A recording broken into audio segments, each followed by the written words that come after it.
Buenas tardes para todos, siendo las 5:10 de la tarde, entonces daremos inicio a la quinta charla de este neurociclo de temas selectos y hoy tendremos el tema de Parkinson atípico. Como invitados y tutores tenemos el día de hoy al doctor William Contreras López. Él es neurocirujano funcional, director del Semillero de Investigación NEMOD.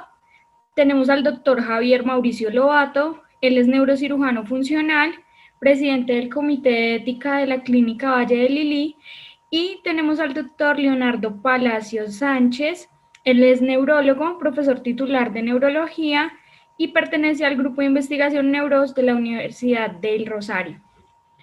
Les recordamos que este neurociclo es una alianza entre 4 semilleros de neurociencias: SNC, que es el semillero de neurociencias de Caldas; Neuromedic, que es el semillero de neurociencias de la Universidad ICESI; y Semineuros, que es el semillero de investigación de neurociencias de la Universidad del Rosario, junto con NEMOD, que es el semillero. Y también estará con nosotros Alejandra Ortiz Álvarez.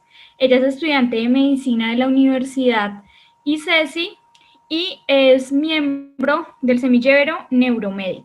Sean bienvenidos. Buenas tardes, mucho gusto. Mi nombre es Alejandra Ortiz, mi compañero Julián Mateus. Hoy les vamos a hablar de la que es la parálisis cerebral progresiva, la degeneración corticobasal, la demencia con cuerpos de Lewy, la atrofia multisistémica. Por último, vamos a tener unas pequeñas conclusiones. Listo. Vamos. Iniciamos con la parálisis supranuclear progresiva. Tenemos que la parálisis supranuclear progresiva pues es un conjunto de rigidez axial progresiva con parálisis supranuclear de la mirada, parálisis pseudobulbar y demencia moderada, que nos va a generar un desorden neurológico que va a afectar el movimiento, la marcha, el balance, el habla, la deglución, la visión, los movimientos oculares, el ánimo, el comportamiento y la cognición. Entonces tenemos en la epidemiología que es el más común de parkinsonismos atípicos. Se da con una prevalencia de 5.8 a 6.5 casos por cada 100.000 personas. Tenemos que la incidencia anual es de 0.3 a 0.4 por cada 100.000, sin embargo va a variar según la edad, de 1.7 casos por cada 100.000 entre los 50 a los 59 años, hasta 14.7 por cada 100.000 de los 80 a los 89 años, con una media de aparición a los 65. Tenemos que la etiología es desconocida hasta el momento. Se tiene como factores de riesgo la edad avanzada y algunos factores ambientales como la exposición a toxinas. Sin embargo, esto no está muy bien definido, y vamos a tener que tenemos unos subtipos clínicos, entre el más común, el clásico, que es el síndrome de Richardson. Tenemos el tipo parkinsonismo, la cinesia pura con congelación de la hacha, el síndrome corticobasal, la variante conductual con demencia frontotemporal y la afasia progresiva afluente.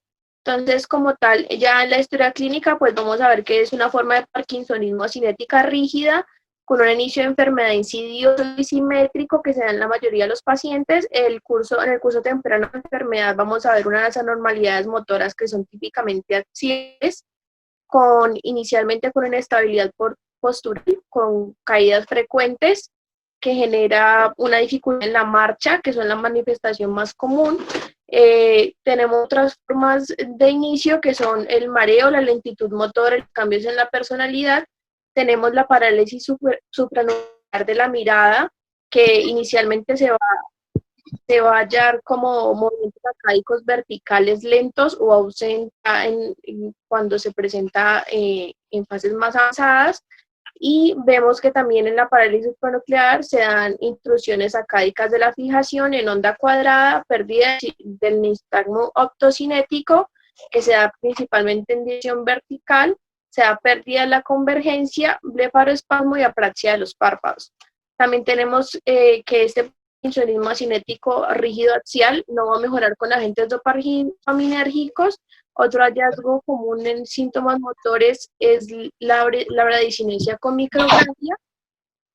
Dentro de las anormalidades cognitivas y el comportamiento tenemos el déficit cognitivo frontal, con parálisis pseudobulbar. Vamos a ver que el neuropsicológico de la parálisis supranuclear progresiva es la disfunción de este lóbulo frontal, con disminución de la función ejecutiva, que va a cambiar, pues va a generar un cambio en las tareas mentales y en las conductas motoras espontáneas, generando pálida con perseverancia motora, genera conductas impulsivas, y otros síntomas conductuales son la apatía, la desinhibición, la disforia y la ansiedad. Vamos a ver como síntoma, otros síntomas son la disartria espástica, la disfonía y la disfagia.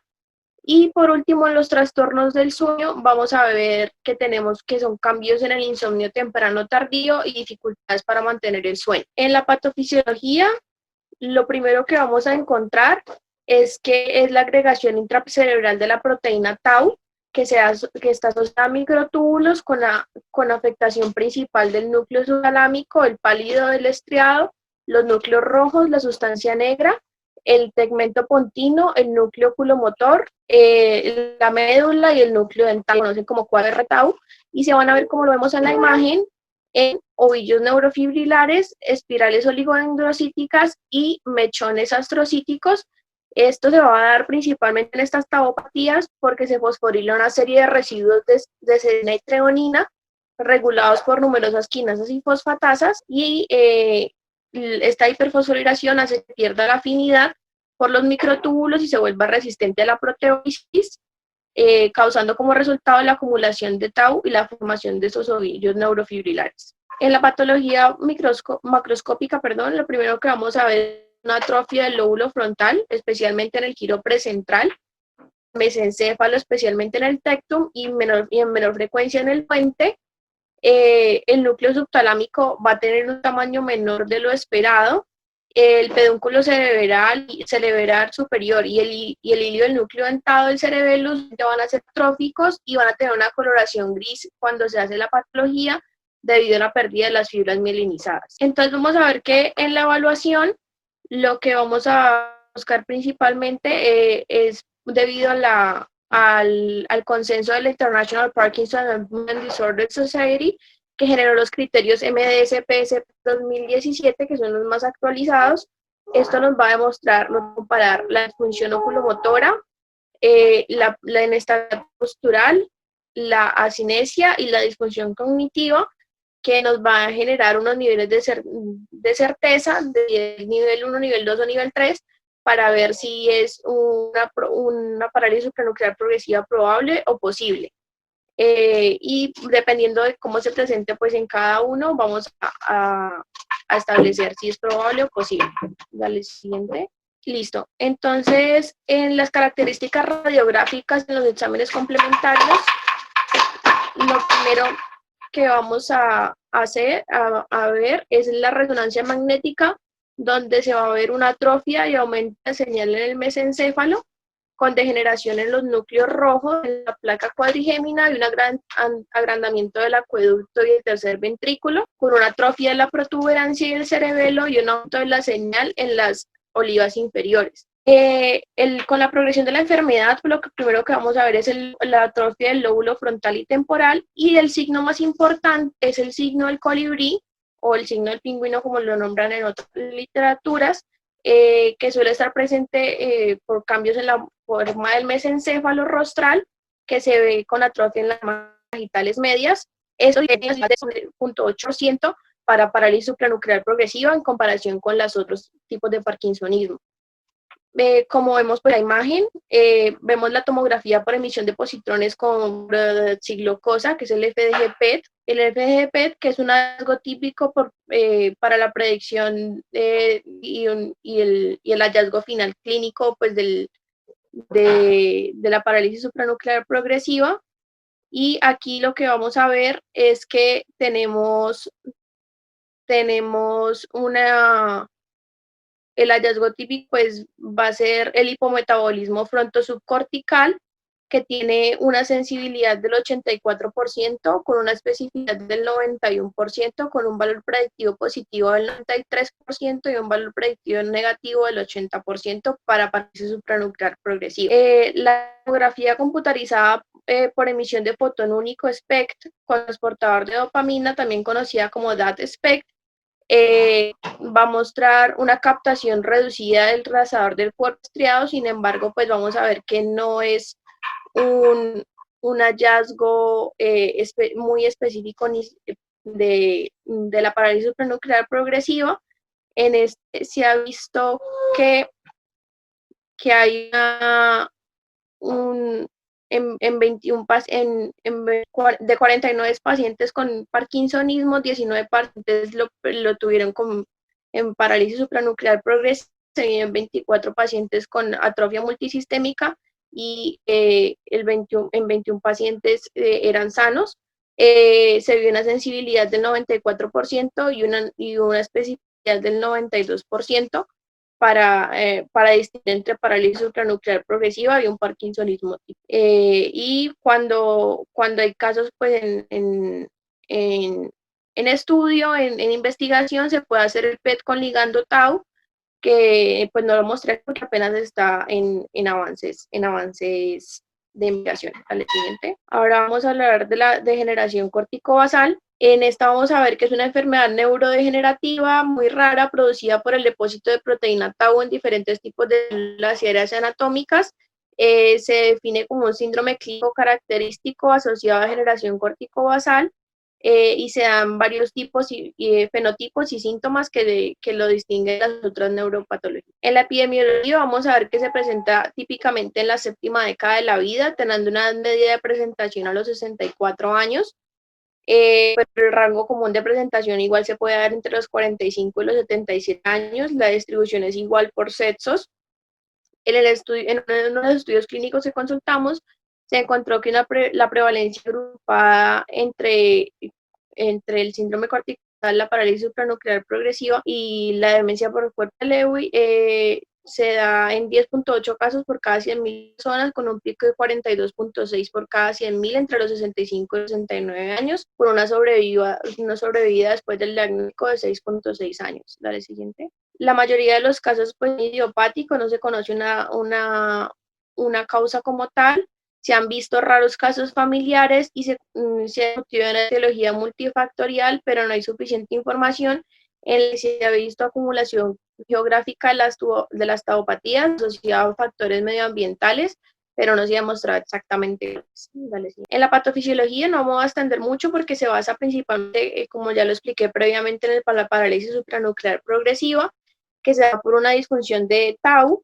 Se da un descubrimiento de las mutaciones en MAP asociadas a esta disfunción que generan neurodegeneración y demencia. Se da por cambios en modificaciones posttransduccionales de tau como fosforilación, acetilación y metilación. Y se va a dar una pérdida de la disfunción de los microtúbulos, que lleva pues a una afinidad de unión alterada y por ende pues a su disfunción.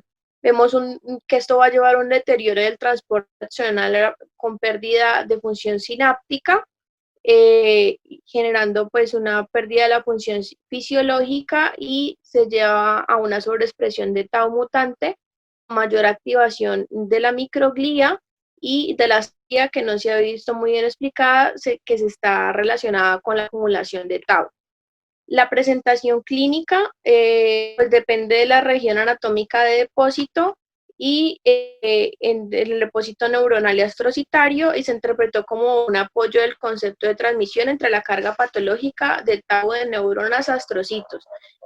Progresa y se depositan neuronas en frontocortical, aparietocortical, temporocortical, occipitocortical y de subcortical a tallo. En la clínica, pues vamos a tener que vamos a ver que los síntomas motores son rigidez en extremidades, bradicinesia e inestabilidad postural. Vamos a ver que el temblor es raro y cuando está suele ser desorganizado e irregular. Puede haber deterioro de los reflejos posturales y no hay buena respuesta de la distonía con levodopa. Tenemos una disfunción cortical superior con un deterioro cognitivo, con cambios conductuales y apraxia de las extremidades. Dale, siguiente. Entonces vamos a ver que la clínica va a depender de la patología y del fenotipo de la CBS, del CBD. Entonces vamos a ver que tenemos pacientes que se van a presentar con parálisis supranuclear progresiva, o se van a presentar con enfermedad de Alzheimer o con enfermedad de PIC, o con demencia tipo Alzheimer o fenotipos mixtos, y también lo podemos ver con desórdenes vasculares, y dependiendo de esto va a ser un síndrome tal siguiente. Entonces, dependiendo de, vamos a tener que, dependiendo de los síntomas que presente el paciente, vamos a tener un síndrome corticobasal probable o posible, lo vamos a tener con un comportamiento frontal, una afasia no fluente o el síndrome de parálisis supranuclear progresiva. Esto va a depender de los tipos de síntomas que tenemos. Entonces vamos a ver que si es un síndrome corticobasal probable, vamos a tener una presentación asimétrica en con dos de al menos de estas patologías que vemos aquí. Tenemos rigidez de extremidades o asinesia, distonía, mioclonus, apraxia bucal, orobucal o de las extremidades, déficit del cortical o el fenómeno del miembro fantasma. En el síndrome corticobasal posible solo tenemos uno de los siguientes, de los que ya les dije previamente, y cuando tenemos un síndrome del comportamiento frontal, tenemos una disfunción, al menos dos de estas, una disfunción ejecutiva, un cambio de personalidad del comportamiento o déficit visoespacial. Ahora tenemos una afasia no fluente, tenemos una habla no gramática que está en conjunto con al menos una de las siguientes, que son agrafia o una incomprensión normal de las palabras con una comprensión conservada de una de las palabras. Y en el síndrome de parálisis supranuclear progresiva vamos a tener tres de las siguientes, que son rigidez de las extremidades, inestabilidad postural o caídas, incontinencia urinaria, cambios en el comportamiento, parálisis supranuclear de la mirada o movimientos acáicos verticales. Entonces, en el diagnóstico, como lo podemos ver en esta imagen, se han puesto dos criterios diagnósticos, son el CR-CBD y el PSBD. En estos, el CR-CBD, lo que vamos a tener es que son criterios con alta especificidad para el diagnóstico de esta patología, y se van a excluir otras causas patológicas. Ahí vamos a proponer si es un síndrome corticobasal probable, excluye la historia familiar, y vemos que la edad de aparición es mayor a los 50 años. En el SBD lo que vamos a ver es que se permite la historia familiar de los dos de al menos dos familiares. Son criterios como sensibilidad, y incluye el diagnóstico de otros fenotipos clínicos asociados al síndrome corticobasal, y también otras neuropatologías, como lo podemos ver aquí, que es el síndrome de parálisis supranuclear de mirada, y otros asociados a rigidez de las extremidades o asinesia. Aquí vamos a tener algunos exámenes complementarios. En primer lugar tenemos resonancia magnética, en el que vamos a ver una atrofia simétrica progresiva en la región posterior del lóbulo frontal, como lo hemos señalado ahí, y superior del lóbulo parietal. Puede afectar estructuras corticales adyacentes como el cuerpo calloso, el cuerpo del tálamo, con un crecimiento asimétrico ventricular, con intensidad del glóbulo pálido en T2 y anatomía preservada del tallo. Dale siguiente. En el FDG-PET y el SPECT, lo que vamos a ver es un hipometabolismo de hiperperfusión asimétrica en la corteza premotora lateral, en el área motora suplementaria, en la corteza motora, en los lóbulos prefrontales, los lóbulos parietales superiores, el estriado y el tálamo. En el espectro con dopamina, lo que vamos a ver es una disminución asimétrica de la unión presináptica del caudado y el putamen. Se va a ver con menor frecuencia de la unión postsináptica, y pues lo que vamos a ver ahí es que es una imagen muy similar a la que vemos en parálisis supranuclear progresiva con respecto a la disminución asimétrica de la unión en el estriado. En la imagen por tensión de difusión o DTI, lo que vamos a ver pues es que en los tractos de las fibras asociativas vamos a ver una degeneración asimétrica. Hay que tener muy en cuenta que esta imagen no se hace como diagnóstico en el momento, sino que se utiliza más que todo en estudios clínicos, y en esta vamos a ver una degeneración asimétrica de las fibras frontoparietales, intraparietales, del cuerpo calloso, del tracto corticoespinal y de las fibras asociativas del cíngulo. Por último, pues en estudios clínicos lo que hace es el tau PET, en el que se está estudiando un incremento asimétrico de la captación de tau en la corteza pre- y postcentral, en porción superior del lóbulo frontal y parietal superior en el putamen y el globo pálido. Entonces, en el tratamiento, lo que vamos a ver es que lo que más buscamos en estos pacientes, ya que las terapias modificadoras de la enfermedad no se conocen muy ampliamente, lo que se hace hasta el momento es un tratamiento sintomático y rehabilitación para lograr una mejor de la calidad de vida, pero pues no tiene beneficio en la duración de la enfermedad y pues progresan rápidamente llevando a la enfermedad en un promedio de 10 años, porque pues no es una terapia efectiva y lo que vamos a ver es que esos estudios que vamos a ver posteriormente. Dale, siguiente. Entonces, lo que se han estudiado son algunos blancos en común que comparten estas dos enfermedades, que son el gen de expresión tau, las modificaciones postfuncionales de tau, la agregación, la diseminación transcelular, la degradación de tau. Y otros blancos terápicos que tenemos son la neuroprotección y estabilización de los microtúbulos, otros el direccionamiento y disfunción mitocondrial y la neuroinflamación, que son unos de los que se están explorando hasta el momento. Entonces aquí lo que podemos ver son algunos de los blancos terapéuticos. Entonces vemos uno que son la hiperfosforilación, la acetilación, la agregación de tau, la desestabilización de los microtúbulos, la disfunción del complejo 1 mitocondrial, la diseminación transcelular de tau, la degradación de tau y la activación de la microglía y la neuroinflamación. Entonces, lo primero que vamos a tener es la reducción de modificaciones posttransduccionales de tau. Aquí vamos a ver que la glicógeno quinasa sintasa 3 beta, que es la GSK3B, está asociada pues con una hiperfosforilación patológica de tau en diversas tauopatías. Aquí vamos a tener alpinoglucid, que es un inhibidor reversible de esta quinasa. Lo que se ha visto es que se ha probado clínicamente en 146 pacientes con parálisis supranuclear progresiva. El estudio está en una fase 2 con doble ciego, con control de placebo. Está pues, en fase 2, como les dije previamente.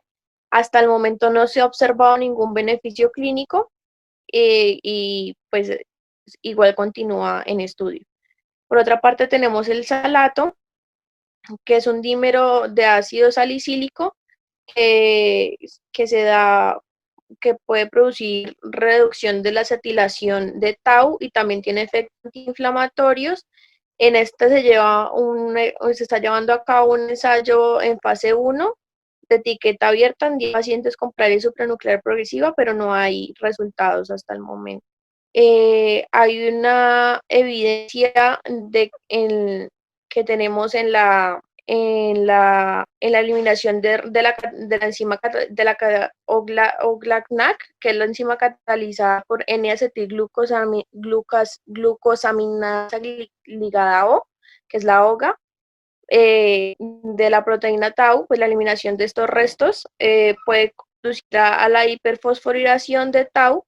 En eso se está estudiando dos inhibidores de la OGA, que son el ASN12-290 y la MK8719, que se encuentran en fase 1 de desarrollo clínico para PSP. El bloqueo de la diseminación transcelular de tau, se ha visto que la diseminación de tau se da de forma tipo prión y se ha sido soportada por múltiples líneas de evidencia, y se ha visto que cuando se pueden encontrar anticuerpos contra tau, o se ha podido generar vacunas anti-tau, que son principalmente el ABB8E12 y el BIB092, que es el Gosuramab, que son una de las vacunas que se han estado realizando. De esas se realizaron estudios en ratones, se encontró una buena respuesta, pues sin embargo no se ha llevado bien a un ensayo clínico como tal. Y se han estado desarrollando nuevos anticuerpos ante tauríficos, pero no se ha visto como tal en la estabilización de microtúbulos y la neuroprotección. vamos a ver que tau normalmente se localiza en los axones, donde se une y regula el ensamblaje en microtúbulos y contribuye al transporte axonal rápido. Cuando hay agregación de tau, se conduce a un desprendimiento de estos microtúbulos y la pérdida de la función, generando una neurodegeneración en las tauopatías. Aquí vamos a ver dos medicamentos muy importantes, el daunetide, que es un oligopéptido que estaba en un primer ensayo clínico estabilizador de microtúbulos en la parálisis supranuclear progresiva. En estudios preclínicos se indicó que un largo rango de efectos neuroprotectores contra varios tóxicos y propiedades estabilizadoras de los microtúbulos cognitivos en los modelos de ratón con tauopatías. Y el ensayo de fase 2 y fase 3 con doble ciego controlado con 313 pacientes con parálisis supranuclear progresiva no se encontró mejoría clínica radiológica con el uso de daunetide. Con el abraxano, que es el TPI 287, que es un estabilizador de microtúbulos, se completó un ensayo en fase 1B de 12 semanas en 14 pacientes con parálisis supranuclear progresiva y en 30 pacientes con síndrome corticobasal. Se informó una disminución significativa en marcadores de inflamación, pero no hubo mejoría clínica significativa en términos de función cognitiva y escalas de la vida diaria. En el aumento de la degradación vamos a ver una disfunción del sistema protosomal y de la autofagia. Allí lo que vamos a ver es que el AZ1006 es un agente potenciador de la autofagia de tau y considerado como una posible opción terapéutica en modelos preclínicos. Los otros terapéuticos que se han estudiado, pues uno es la disfunción mitocondrial, especialmente en el complejo 1 de la mitocondria, en estudios in vivo e in vitro. Se han visto dos combinaciones de nutrientes que mejoran la función de las mitocondrias, que son el ácido alfa-lipólico con S-acetilcarnitina, el piruvato con creatinina y niacinamida, al igual que la coenzima Q10, que han sido administradas en pacientes en ensayos clínicos fase 1 para parálisis supranuclear progresiva. Sin embargo, para la coenzima Q10 los resultados no fueron concluyentes y hasta ahora el estudio fue parado y fue interrumpido por quiebra del fabricante de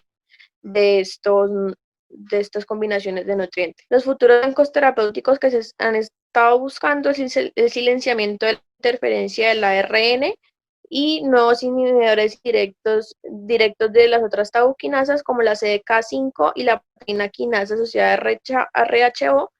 Se ha planteado la hipótesis de que las moléculas pequeñas con capacidad de unirse a monómeros de tau van a prevenir su ensamblaje y la formación de oligómeros y de fibrillas tóxicas.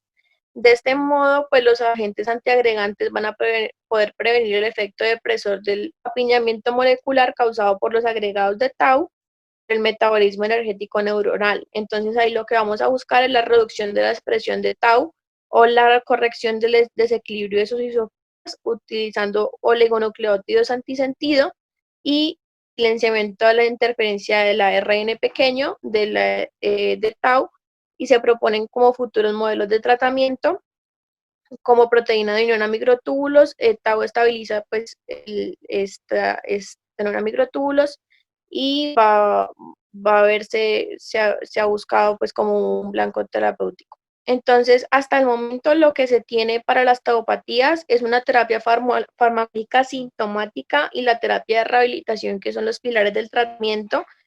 Lo que se ha visto principalmente es que en la parálisis supranuclear progresiva del tipo parkinsonismo, se ha visto una buena respuesta de levodopa. Sin embargo, pues se recomienda un ensayo inicialmente con la dosis máxima tolerada, que son desde 700 a 1000 miligramos día durante al menos un mes con pacientes con parkinsonismo. Se ha visto una mejor respuesta pues en estos pacientes al comienzo de la enfermedad, pero pues no es una terapia definitiva. Los agonistas de la dopamina, los inhibidores de la MAO, son menos eficaces que la de levodopa y tienen un mayor riesgo de efectos secundarios. En pacientes con síndrome corticobasal, la respuesta a levodopa es leve, es del 0 al 24%, y en varios estudios clínicos se ha visto que puede empeorar la distonía y provocar trastornos del movimiento coriforme. Además, se ha visto que la levodopa puede empeorar los síntomas psiquiátricos y la hipotensión ortostática, y la dosis se debe aumentar hasta la dosis mínima requerida para lograr los mejores resultados. Por último, pues se ha visto que la mantaína puede mejorar la rigidez y el desequilibrio en algunos pacientes. A lo siguiente. Bueno, listo. Ya pues terminando con la parte de Alejandra, ahora comenzamos con lo que corresponde a las sinucleinopatías, que son esas enfermedades que se desarrollan principalmente por esos depósitos o inclusiones de alfa-sinucleína en el sistema nervioso. Entonces, pues, vamos a comenzar con la demencia por cuerpos de Lewy. Ya pues, una breve definición de lo que es esta enfermedad o este trastorno, es que va a ser una demencia por estas inclusiones que están en el cuerpos de Lewy, y va a ser un tipo de demencia que va a ser neurodegenerativa y va a estar definida por los síntomas del parkinsonismo más otros síntomas, que en este caso serían alteraciones de la cognición, alucinaciones visuales y trastornos en la conducta del sueño REM. Bueno, respecto a la epidemiología, pues podríamos decir que, o pues se ha establecido que la demencia por cuerpos de Lewy es la segunda forma más común de deterioro cognitivo en la vejez, siendo pues la principal la enfermedad de Alzheimer.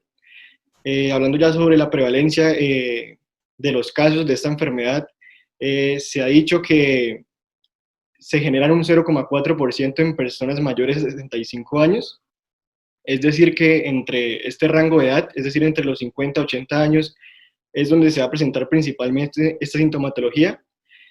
Y bueno, acá ahí pusimos unos datos interesantes, o pues de reflexión, que tienen que ver que, por ejemplo, 1 de cada 3 personas son pasadas por desapercibidas. Entonces, es decir que hay un problema en la manera como se estaba diagnosticando estos pacientes.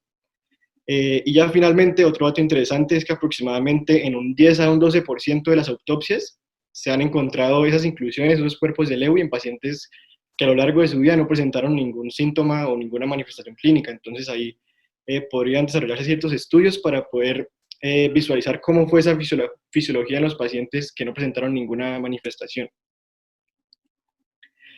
Ya hablando sobre la etiología, pues en general la causa de este tipo de demencia va a ser lo que les dije al comienzo, esos depósitos intracelulares de la proteína alfa-sinucleína en distintos lugares del sistema nervioso central. Esos depósitos lo que me van a hacer es conllevar a unas manifestaciones clínicas que se las voy a explicar más adelante. Y pues bueno, puede que no se haya definido cuál es el motivo, cuál es la causa exacta de por qué se desarrollan esos cuerpos o esos depósitos de alfa-sinucleína, pero sí se han podido establecer ciertas asociaciones. Entonces aquí podemos ver que existen factores de riesgo tales como la edad avanzada, la que les mencioné de los 50 a 80 años. También se ha establecido que hay una relación con antecedentes familiares de demencia por cuerpos de Lewy, principalmente porque uno hereda las mutaciones de los genes, que ya está ahí al final, y también se ha visto que pertenecer al género masculino es otro factor de riesgo. Bueno, ya hablando sobre la fisiopatología y lo que es en sí el desarrollo de la enfermedad, como les dije en la diapositiva anterior, esta puede formarse en distintas áreas del sistema nervioso central. Entonces, se ha visto que estos cuerpos de Lewy pueden estar tanto en el tronco encefálico como en el sistema límbico o como en la neocorteza, siendo esta última el lugar más frecuente de esos depósitos. Entonces, bueno, ya para la formación de esos cuerpos de Lewy se necesitan primero unas mutaciones en ciertos genes. Aquí pues puse los del gen de la ApoE, de la GBA y de la SNSA. Les voy a hablar sobre el gen de la SNSA que es como el más relevante acá. Entonces este gen de la SNSA lo que va a hacer es codificar esa alfa-sinucleína. Entonces ya pueden relacionar qué sucede cuando se presenta esa mutación. Entonces, bueno, se presenta la mutación del gen SNSA, se empiezan a desarrollar los cuerpos de Lewy. Estos cuerpos de Lewy lo que me van a hacer es una progresión a una pérdida de la estructura del sistema nervioso y por ende ya a la pérdida de la función de las neuronas.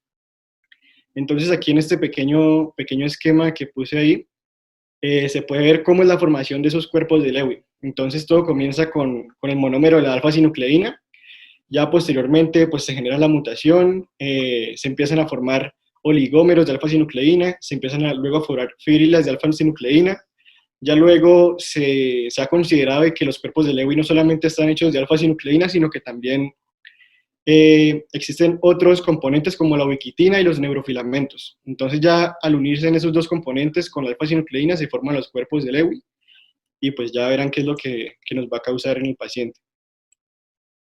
Bueno, entonces la clínica. En la clínica van a haber principalmente 6, por decirlo así, sistemas afectados o 6 síntomas o manifestaciones clínicas.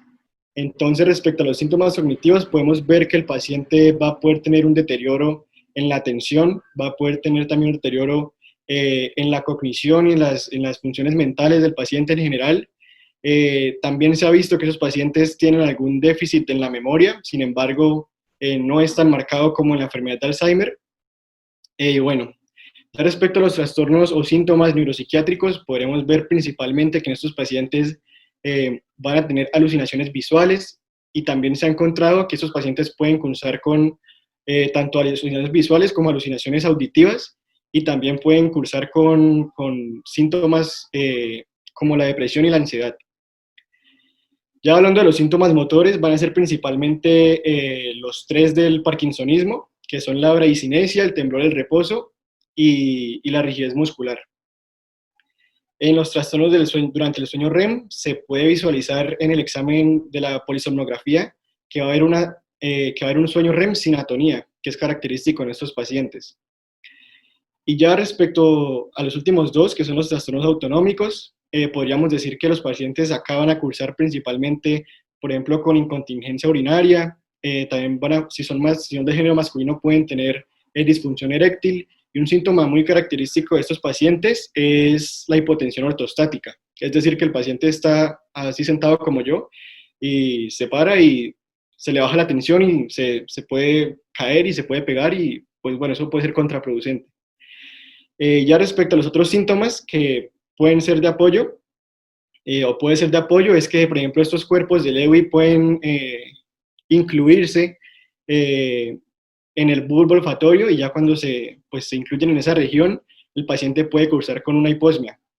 Respecto a la imagenología, en la imagen de la izquierda, en la parte superior, vemos lo que es una resonancia magnética y vemos una comparación de tanto un paciente con enfermedad de Alzheimer con un paciente con una demencia por cuerpos de Lewy. Entonces, acá en la demencia, en la enfermedad de Alzheimer, perdón, en las flechas rojas podemos ver cómo hay esa atrofia del lóbulo temporal medio, que es característica en estos pacientes. Y acá en el círculo naranja podemos ver cómo hay esa pérdida del hipocampo, que también es característica de estos pacientes con enfermedad de Alzheimer. Ya lo que corresponde a la resonancia magnética de la demencia por cuerpos de Lewy, podemos ver esa preservación del lóbulo temporal medio y esa preservación del hipocampo, que también nos va a soportar el diagnóstico, el cual vamos a tomar más adelante. Ya en la parte de abajo de esta imagen podemos ver un SPECT, donde, por ejemplo, en la enfermedad de Alzheimer, en este caso sería el estriado lo que se está señalando, en los ganglios basales, pues va a haber una captación de la dopamina normalmente. Ahí se ve que no hay ninguna alteración. Sin embargo, en los pacientes con demencia por cuerpos de Lewy ya se ve esa hipocaptación en lo que corresponde al estriado, que pues finalmente o eventualmente me va a generar esa manifestación clínica. Bueno, en la parte de la derecha ya podemos ver un PET. Ahí lo que vamos a ver es, por ejemplo, en la imagen A y en la imagen C, son imágenes de control, para poder compararlas con el paciente con demencia por cuerpos de Lewy, que sería la imagen B y la imagen D. Entonces, en la imagen B, ahí podemos ver en la flecha blanca cómo hay ese hipometabolismo en la región parieto-occipital, que también indica que el paciente puede estar sufriendo de esta patología. Y también en la imagen D, ahí ya podemos ver también cómo hay ese hipometabolismo en lo que corresponde a la función dopaminérgica y de la glucosa en la región del estriado. Que estos exámenes nos van a servir más adelante para poder hacer el diagnóstico. Entonces, en lo que corresponde al diagnóstico, se hizo un consenso con ciertos criterios hace varios años para poder hacer un diagnóstico adecuado de estos pacientes con demencia con cuerpos de Lewy. Entonces, lo primero que hay que evaluar es la presencia de demencia. Entonces, si nosotros al evaluar al paciente notamos algún tipo o algún indicativo de que el paciente está teniendo pues, cierto grado de demencia, ya podemos seguir con la siguiente evaluación clínica. Entonces, aquí, por ejemplo, en el punto 2, podemos ver que se dividen en dos columnas. La primera son esas características clínicas, por decirlo así, primarias, que me van a ayudar a hacer el diagnóstico. Y en la parte derecha podemos ver esas manifestaciones clínicas que me van a soportar o ayudar a hacer el diagnóstico. Entonces, a lo que corresponde en las características clínicas primarias, podemos ver lo que les mencioné al momento de decir los síntomas. Podemos ver, por ejemplo, esa fluctuación en la cognición. Ya podemos ver también esas alucinaciones visuales.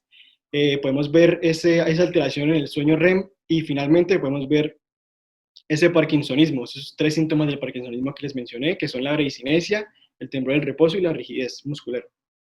Ya respecto a las manifestaciones clínicas que me pueden soportar o ayudar a hacer el diagnóstico, son varias, como pueden ver.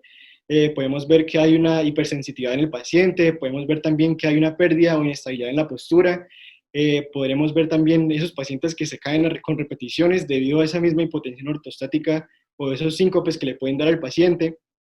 También podemos ver la hiposmia que les mencioné, y bueno, varios síntomas que vamos a tener en cuenta para poder hacer el diagnóstico. Ya si el paciente cumple con alguno de estos criterios o alguno de estas manifestaciones clínicas, podemos seguir al siguiente punto, que el siguiente punto va a ser la evaluación de esos indicadores, de esos biomarcadores indicativos, para poder soportar las manifestaciones clínicas. Entonces van a existir unos biomarcadores tanto indicativos como de apoyo, igual que en la parte anterior. Entonces, lo que corresponde a los biomarcadores indicativos, podríamos hablar de lo que les mencioné en la imagenología, en lo que les mostré antes. Entonces, ahí podemos ver esa reducción en la captación de la dopamina en los ganglios basales, lo podemos ver tanto en el SPECT como en el PET. También podemos ver esa confirmación en la alteración del sueño REM, en la polisomnografía, donde los pacientes pues van a estar en este sueño REM sin atonía, que les mencioné también antes. Y ya hablando sobre los biomarcadores de soporte o los que me pueden ayudar a hacer el diagnóstico, están también lo que les mostré en la parte de atrás, de esa preservación del lóbulo temporal medio en la resonancia magnética. También podemos ver ese hipometabolismo en los ganglios basales, y bueno, alteraciones en el electrocardiograma, y pues esos son los principales biomarcadores de soporte que me pueden ayudar. Ya finalmente vamos a establecer si el paciente contiene una demencia por cuerpos de Lewy probable o una demencia por cuerpos de Lewy posible. Entonces ahí pues podemos ver que la presencia de 2 o más características clínicas primarias con o sin marcadores, biomarcadores indicativos me pueden hacer un diagnóstico de un caso probable de demencia por cuerpos de Lewy. Ya en lo que corresponde a un caso posible, podemos ver que en la presencia de una manifestación clínica primaria sin biomarcador indicativo, puede hacerme un diagnóstico de un posible caso de demencia por cuerpos de Lewy. Y bueno, eso sería lo que corresponde al diagnóstico. Ya respecto al tratamiento, pues se basa principalmente en la farmacología. Sin embargo, actualmente se han establecido tratamientos no farmacológicos y pues como pueden ver son bastantes, principalmente porque los pacientes con esta enfermedad van a tener pues muchas manifestaciones clínicas, como les he podido mostrar. Entonces, lo que corresponde a los síntomas motores se van a tratar principalmente con el levodopa y con el tratamiento no farmacológico. Este tratamiento no farmacológico se ha evidenciado que en estos pacientes con demencia, en este caso con demencia por cuerpos de Lewy, puede funcionar la musicoterapia, el ejercicio y bueno, otros tratamientos que no voy a entrar muy en detalle en esos. Respecto a las alteraciones cognitivas, podemos ver que normalmente se le brindan a estos pacientes inhibidores perdón, de la acetilcolinesterasa como el donepezilo y la ribastigmina, y también se les puede incluir el tratamiento no farmacológico. Ya respecto a los síntomas motores, que son pues bastantes, pues es un poco complejo tratarlos, principalmente porque al yo brindar cierto medicamento para tratar cierto síntoma, podría estar alterando otra manifestación, otro síntoma. Es decir, Por ejemplo, en lo que corresponde a la incontinencia urinaria, al paciente se le brindan principalmente antimuscarínicos, pero estos antimuscarínicos pueden ya, pues, si el tratamiento no sea de la manera adecuada, pueden alterarme la función cognitiva del paciente. Entonces, por eso hay que ser muy cuidadoso con el tratamiento de estas personas, y pues se ha establecido de que se tienen que llevar de manera multidisciplinaria. Ya lo que corresponde a la hipotensión ortostática, se habla de un tratamiento farmacológico y no farmacológico como la doxidropa, y no farmacológico como aumentar el consumo de sal y agua para mantener la volemia, principalmente. En las alteraciones del sueño se da principalmente la hormona de la melatonina, y ya lo que corresponde a la ansiedad y depresión, se dan inhibidores selectivos de la recaptación de la serotonina, que son estos casos, esos inhibidores selectivos son los que menos me producen manifestaciones clínicas secundarias. Entonces, por eso es muy bueno, pues, este medicamento en estos pacientes. Bueno, ya lo que corresponde a la investigación en tratamiento, bueno, principalmente se habla, sí, las investigaciones de ahora hablan sobre una posible reducción de la expresión de la alfa-sinucleína como una posible estrategia terapéutica, y eso es lo que principalmente se ha estado haciendo en estos pacientes. Entonces aquí pusimos 3 ejemplos. El primero es el tratamiento de la PRX002. Ok, esos tratamientos son basados en inmunoterapia, como pues se podrán dar cuenta. Entonces, bueno, la primera es un anticuerpo IgG1 humanizado, es decir, con cierto porcentaje de proteína animal, contra el epítopo de la alfa-sinucleína en el extremo C-terminal. Entonces, pues en general estos van a impedir la agregación de esa alfa-sinucleína. Ya el segundo, hablamos sobre la BIB054, que también es un anticuerpo monoclonal de origen humano en este caso, que se une a agregados de la alfa-sinucleína en tejidos de LB o de demencia por cuerpos de Lewy, y pues impide la agregación de esta proteína. Y ya finalmente, con el BAN0805, también es un anticuerpo monoclonal que reconoce oligómeros tóxicos y protofibrilas de la alfa-sinucleína en los cerebros pues con esta patología. Actualmente estos 3 tratamientos todavía están en ensayos clínicos. Los 3 están en la fase 1, sin embargo, se ha podido visualizar que en experimentos en ratones, por ejemplo, ha habido pues resultados positivos, entonces es un poco esperanzador en este caso. Sin embargo, todavía falta mucho estudio que se desarrollará en estos años. Bueno, eso era lo que correspondía a la demencia por cuerpos de Lewy. Ya ahora pasamos a la atrofia multisistémica, que es la última sinucleinopatía y la última enfermedad que vamos a tratar. Entonces, lo que corresponde a esta atrofia multisistémica, una definición breve, es que también va a ser una enfermedad neurodegenerativa que, como todas, puede llegar a ser mortal. También va a estar con un inicio en la edad adulta del paciente y se va a caracterizar principalmente por insuficiencia autónoma progresiva, por características parkinsonianas y por características cerebelosas y piramidales en varias combinaciones que más tarde van a entender por qué. Entonces, bueno, respecto a la epidemiología de esta enfermedad, pues respecto a la incidencia media estimada en este caso es de aproximadamente entre 0,6 a 0,7 casos por 100.000 personas al año. Entonces, si establecemos esa relación o esos números respecto a la incidencia en la ciudad de Bucaramanga, por ejemplo, podríamos estar pensando en que en esta ciudad existirían 6,6 o 7,7 casos al año por todos los habitantes del área metropolitana y de Bucaramanga. También el inicio de esta enfermedad suele ocurrir en la 6ª década de la vida. En este caso van a estar ambos sexos afectados por igual.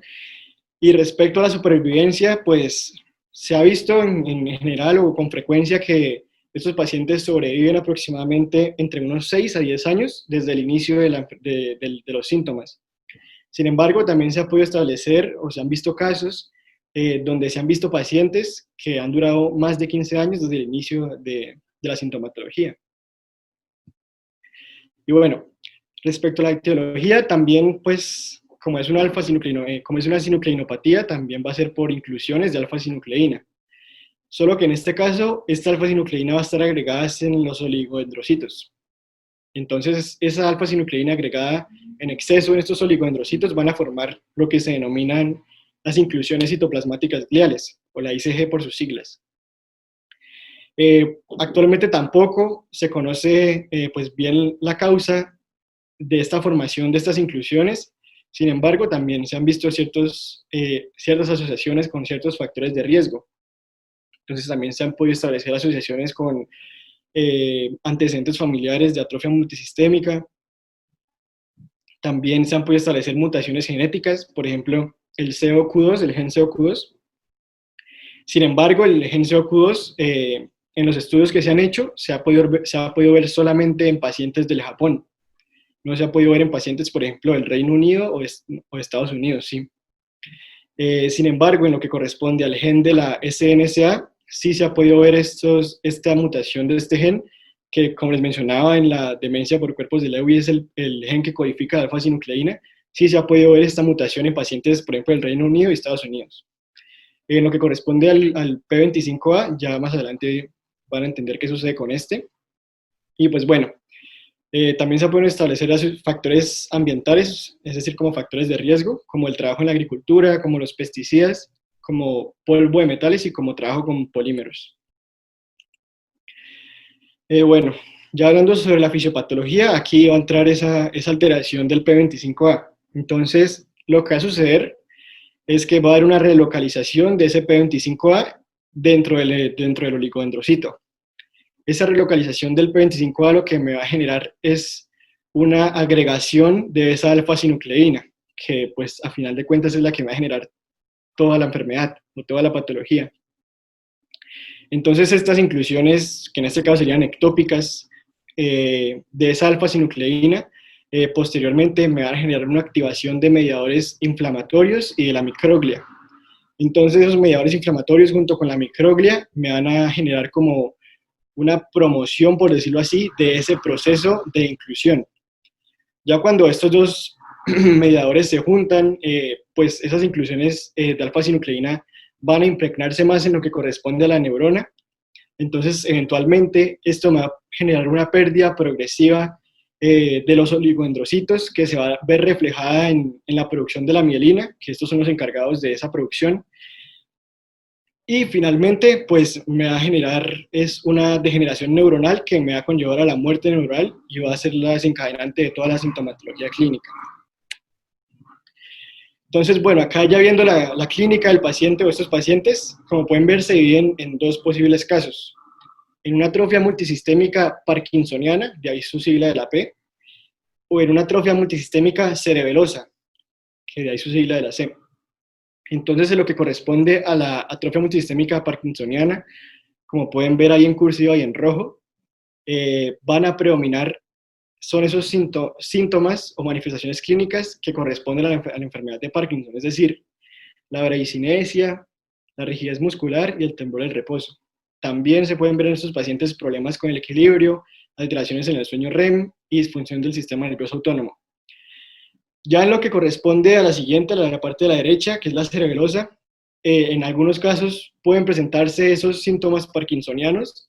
Sin embargo, aquí lo que va a predominar van a ser esos problemas en lo que corresponde al cerebelo, es decir, va a haber un predominio de lo que se denomina una ataxia cerebelosa, que pues en general son problemas con el equilibrio y la coordinación del paciente. También en este caso podemos ver alteraciones en el sueño REM y una disfunción del sistema nervioso autónomo. En lo que corresponde a la neuroimagenología, en la parte izquierda podemos ver una resonancia magnética, donde se visualiza ahí en lo que es el asterisco, una atrofia del puente en el tallo cerebral. Y en lo que corresponde al numeral podemos ver una atrofia del cerebelo. Entonces estas dos atrofias del sistema nervioso son características de estos pacientes con atrofia multisistémica que me pueden llegar a servir para poder hacer el diagnóstico. También se habla de que va a existir una atrofia en lo que corresponde al estriado en los ganglios basales, pero pues esa imagen se las quedo viendo. En la parte derecha ya podemos ver lo que es un examen de un PET. En ese examen, en las flechas negras que pueden ver ahí, que sería el estriado, normalmente en un paciente normal tendrían que estar rojas, lo que indicaría que hay un metabolismo normal en esta región. Sin embargo, pues como pueden ver en la atrofia multisistémica va a haber un hipometabolismo de la región del estriado, lo que corresponde a la glucosa y la dopamina. Y bueno, el diagnóstico también pues va a ser similar a la demencia por cuerpos de Lewy, ya que también se hizo un segundo consenso de ciertos criterios para poder hacer el diagnóstico adecuado de atrofia multisistémica. Entonces lo primero es pues evidenciar la presencia de lo que se requiere para poder seguir con el proceso. Entonces ahí se visualiza si el caso fue esporádico, si está presentándose de manera progresiva, si se desarrolló en un adulto ya mayor a los 30 años, y pues bueno, si el paciente cumple con estas características, podríamos seguir con el siguiente criterio, la siguiente evaluación, que sería la evaluación de un probable caso de atrofia multisistémica. Entonces aquí se utilizan normalmente 2 puntos. Esos 2 puntos, pues el primero sería que se puede visualizar en el paciente una falla autonómica, es decir, que podemos ver en el paciente con incontinencia urinaria, si es hombre podemos ver una disfunción eréctil, también podemos ver esa hipotensión ortostática, que también va a ser característica de esta disfunción autonómica, y a esto le adicionamos si el paciente tiene una pobre respuesta a la levodopa, que sería el medicamento principal para tratar esos síntomas motores. Ya si el paciente cumple con esos 2 criterios, pues establecemos un probable caso de atrofia multisistémica. Ya si el paciente no cumple con alguno de esos 2 criterios, seguimos con la evaluación de lo que corresponde a un posible caso de atrofia multisistémica. Entonces, primero sería evaluar si el paciente tiene una manifestación con predominio parkinsoniano o con un predominio cerebeloso. Ya después de eso, también se evalúa si el paciente tiene una disfunción autonómica, lo que les mencioné antes.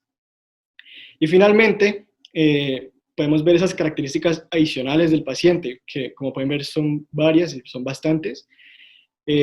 Por ejemplo, si el momento de hacer esas características clínicas adicionales en un paciente, tanto de un caso posible de atrofia multisistémica parkinsoniana o cerebelosa, podríamos ver una hiperreflexia o un signo de Babinski positivo. En lo que corresponde a solamente las características adicionales para un posible caso de atrofia multisistémica parkinsoniana, podemos ver cómo ese parkinsonismo es progresivo y además de ser progresivo, es de un proceso rápido. Entonces el paciente tiene un deterioro más rápido que la enfermedad de Parkinson normal. También podemos ver esa pobre respuesta a la levodopa, podemos ver también esa inestabilidad en la postura, esa disfunción cerebelar, que también pues, puede existir en estos casos, sin embargo no predomina como en la cerebelosa. Bueno, otros exámenes que también son imagenológicos, como el hipometabolismo del putamen, del tallo y el cerebelo en el PET, que les mencioné y les mostré antes, o también se puede ver esa atrofia del putamen y del cerebelo y el pedúnculo cerebral medio en la resonancia magnética.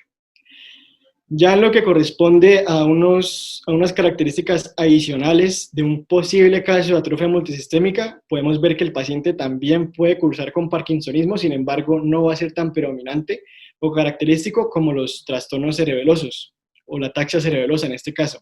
Entonces acá también podemos ayudarnos con la imagenología, que sería pues la resonancia, el PET y el SPECT, y podemos ver pues la atrofia del putamen, del puente y del cerebelo.